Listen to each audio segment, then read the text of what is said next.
All right, so today we're going to be talking about how do you embellish a melody and what are some easy techniques for that. All right, so let's take a look at the sheet music here. You'll see that what I'm doing here is I'm adding in grace notes and also some kind of like these mordants, right? That's kind of a classical term. It's not quite a mordant, but it's pretty darn close. Basically, what I'm doing here is, let's start from the beginning here, this first part. See how I add in that grace note? I've already talked about that, but then I have this. See that 16th note triplet to the 8th note? So my melody notes, right? And that's it. I just hang on to C. I got nothing else going on. But this little turn in here creates some interest that then leads me into that next part of the next melody. And then grace notes, if I continue on down.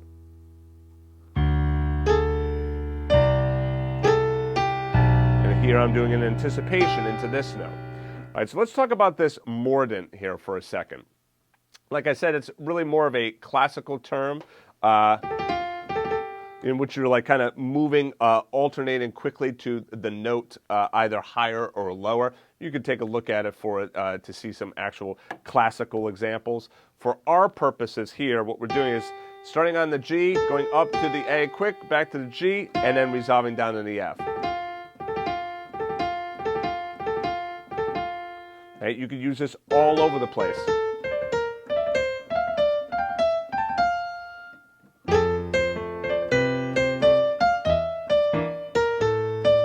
See, I just did it there as well.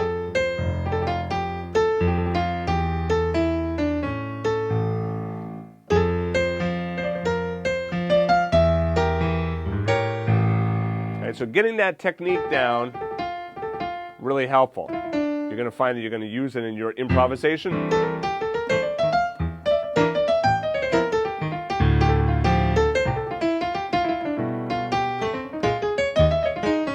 You'll use it in your improv, you'll use it in your fills, you use it in your arrangements. So, how do we get that technique down well? Start with the second finger. Just do this much first. Notice how I'm moving my wrists, okay? It's not just using my fingers, I'm also utilizing my wrists. And all I'm doing is starting on the second finger, going up to the middle finger, and then coming right back down to the second finger. One way in which you could start this as well is just start with that middle. Feel that first, going from the middle down to the second.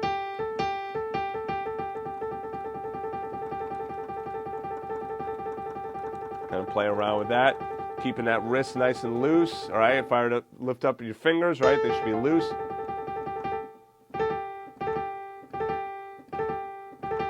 And start with that, second finger up to the middle, back to the second.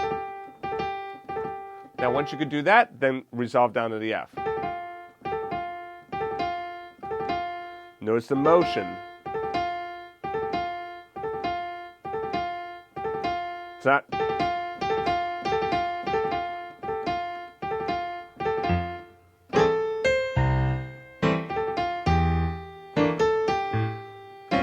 D minor. The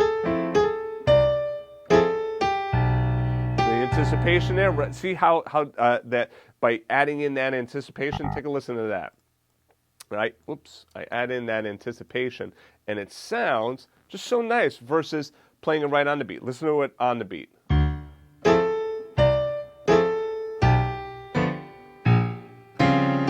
Versus the anticipation.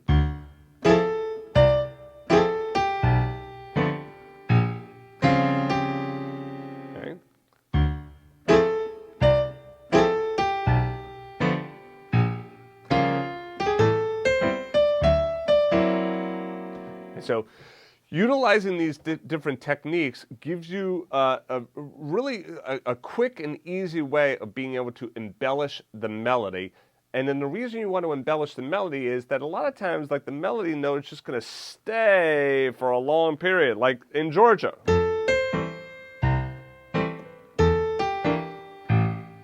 Right, so you got these notes that just go on and on. They hold out for beats. Whereas, like, when I start to embellish,